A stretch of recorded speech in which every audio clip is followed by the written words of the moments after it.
From the Presidential Palace, Manila, Dateline Malacañang.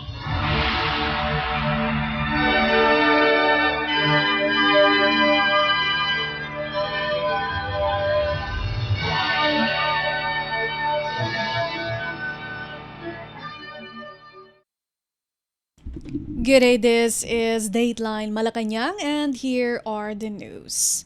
Philippine President Ferdinand R. Marcos Jr. has signed into law Republic Act or RA 12289 or the Accelerated and Reformed Right-of-Way or ARROW Act, which aims to expedite and ensure fairness in the government's acquisition of land for infrastructure projects while providing proper compensation to landowners and affected families. Signed into law on September 12, RA 12289 introduced amendments to several sections of RA 10752 or the Right-of-Way Act of 2016 as well as inserted new sections. The ARROW Act defines national government projects and private entities providing public services as well as the rules on negotiated sales. The law provides that the appropriate price offer shall be based on the valuation system and schedule of market values or SMV established under RA 12001 or the Real Property Valuation and Assessment Reform Act of 2024. In the absence of an approved SMV, the offer amount must be based on the Bureau of Internal Revenue zonal land valuation and the assessed value of the improvement, including machinery considered as immovable under the new civil code, structures, scraps, or trees. For untitled lands, the landowner or possessor is required to submit a tax declaration and affidavit from disinterested residents where the land is located, a real property tax certificate, a certification from the Department of Environment and Natural Resources or DENR, and a property technical description. The new law amended Section 6 of RA 10752 on guidelines for expropriation proceedings, requiring the implementing agency or private entity to depose to the court 15% of the land's market value upon the filing of a complaint. The deposit also includes 100% replacement cost, including improvement, depreciation, and 15% market value of crops and trees located within the property. The section on the relocation of informal settlers was also amended, with the Department of Human Settlements and Urban Development or DSUD coordinating with the local government units or LGUs in establishing and developing resettlement sites for informal settlers. Meanwhile, under the amended Section 10, Public-Private Partnership or PPP project right-of-way acquisition shall be in accordance with RA 11966 or the PPP Code of the Philippines of 2023 and its implementing rules and regulations or IRR. The compensation for project-affected land structures improvement and immovable machinery shall be based on the new Civil Code. Under the amended Section 12, a private entity violating the provisions of the ARROW Act is held accountable by law, which holds its president, manager, director, trustee, or responsible officers liable for civil or criminal sanctions. The new law also widens the composition of departments mandated to prepare the implementing rules and regulations. Among those included were the secretaries of the Department of Agriculture, Department of the Interior and Local Government, Department of Economy, Planning and Development, Department of Agrarian Reform or DENR, and DSUD. The sections inserted were Section 5 on entry and use of property within ancestral domains, Section 11 on relocation of utilities and facilities owned by utility providers affected by a national government project. Section 15 on applicability of RA 8975 on the expeditious implementation and completion of government infrastructure projects by prohibiting lower courts from issuing temporary restraining orders. Section 16 on guidelines on information sharing and assistance for right-of-way acquisition. Section 17, Foreign Assisted Projects, and Section 18 on public disclosure of essential right-of-way information. Dateline Malacañang. Philippine President Ferdinand R. Marcos Jr. has issued Executive Order or EO number 97, which strengthens workers' rights to freely establish unions, join groups, and engage in peaceful concerted activities without fear of harassment. The decree signed on Monday implements the Omnibus Guidelines on the exercise of freedom of association and civil liberties, which direct government entities to protect workers' rights in accordance with the Constitution and international labor norms.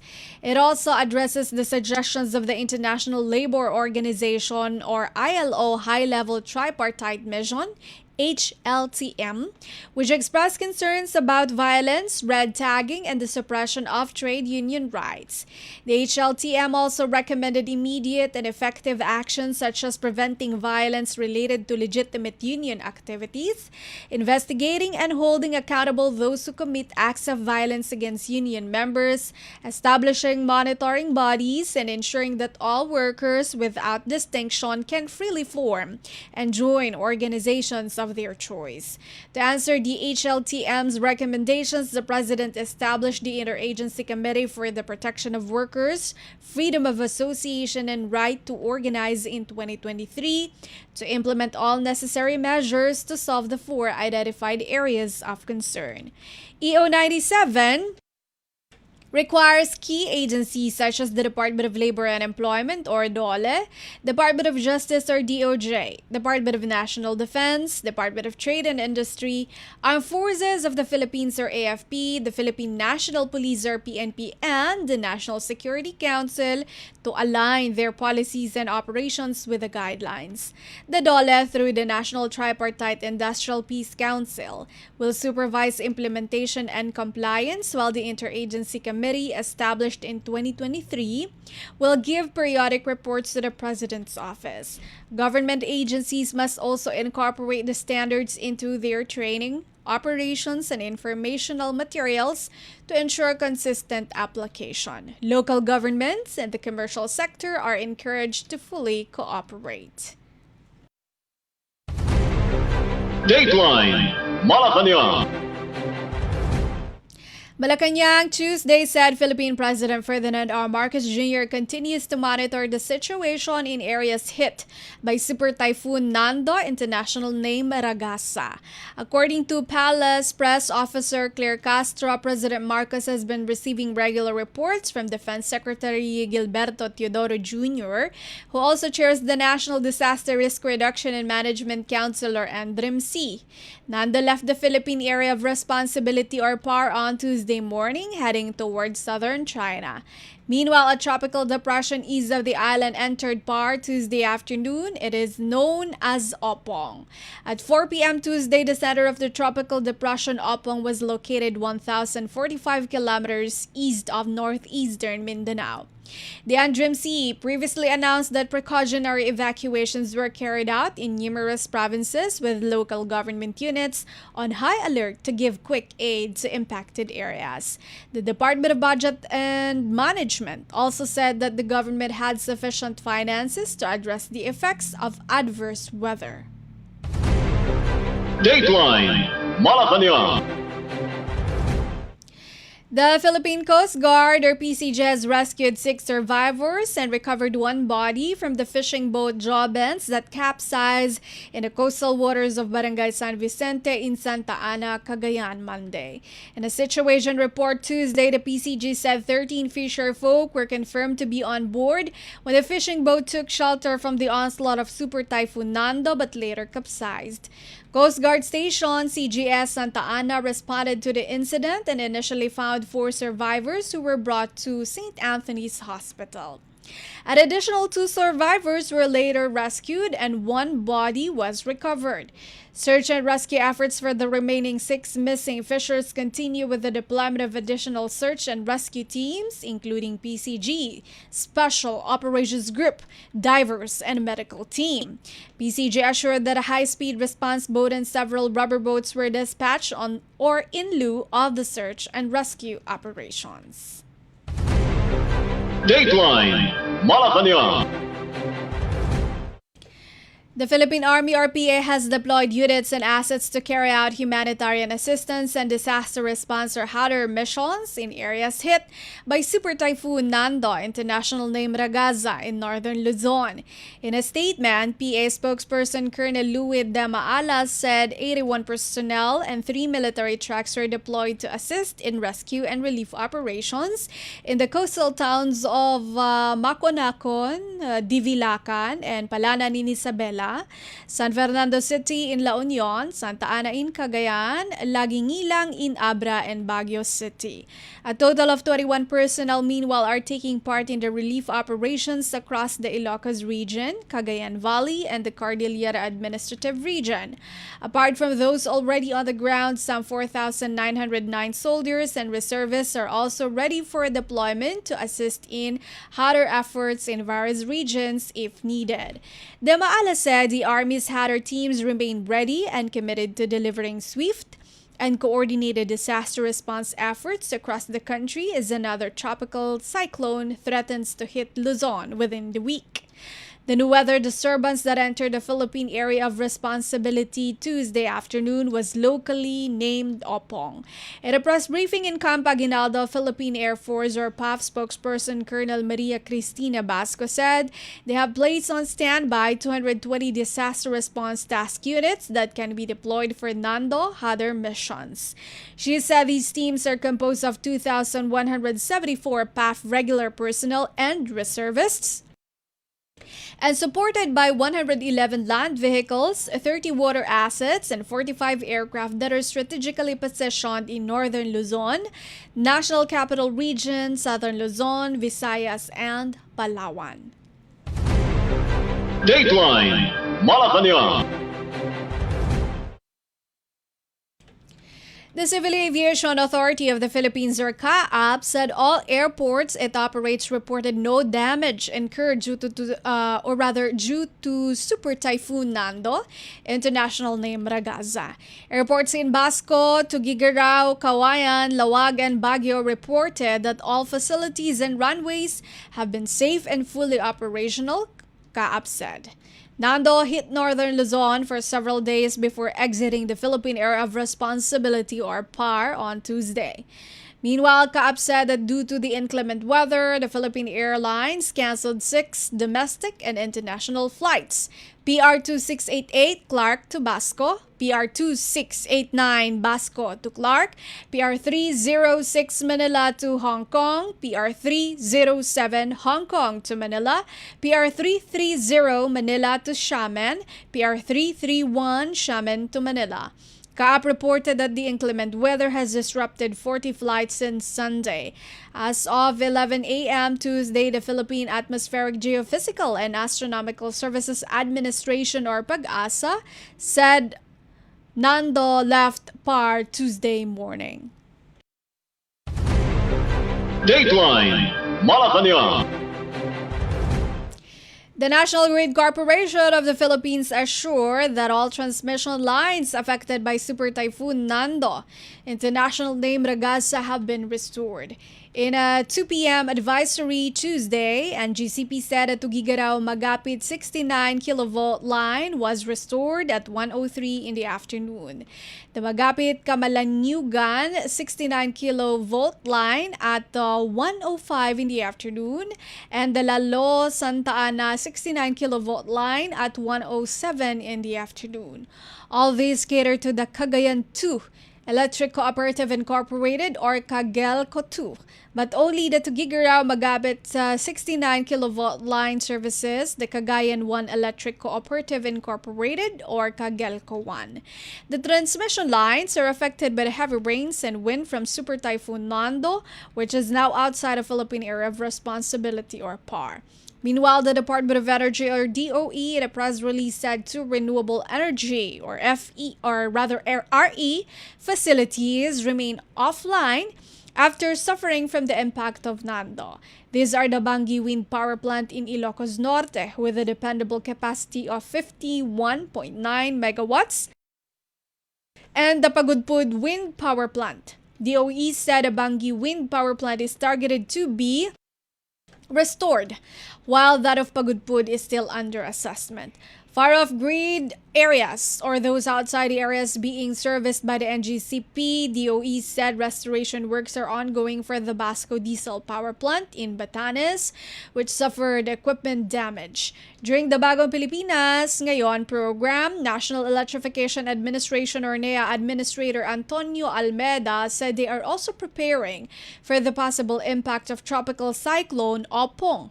Almeda said the agency's Disaster Risk Reduction and Management Department is now coordinating with the DOE Task Force on Resiliency and the Weather Bureau to properly put necessary measures in place against the new weather disturbance. Dateline Malacañang. In other news, Europe is emerging as a new labor frontier for Filipino workers, with Croatia leading the way through a government-to-government or G2G hiring program in partnership with the Department of Migrant Workers or DMW. In a news release, Migrant Workers Secretary Hans Leo Kakdak said this marked a significant step in expanding safe overseas employment opportunities for Filipinos in Europe. He said this is a direct result of Philippine President Ferdinand R. Marcos Jr.'s directive to open dignified and safe opportunities for Filipinos abroad.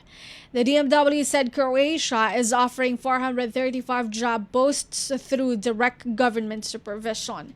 The pilot recruitment focuses on hospitality and food service, specifically for 255 room attendants, 110 waiters, and 70 cooks.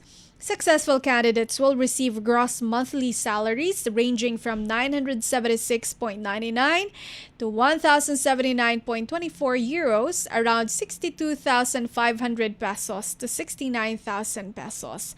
Aside from having Filipino citizenship, applicants must be 18 years old and above, at least high school graduate, have a TESDA National Certification or NC2 certification in the relevant field, and be fit for overseas employment.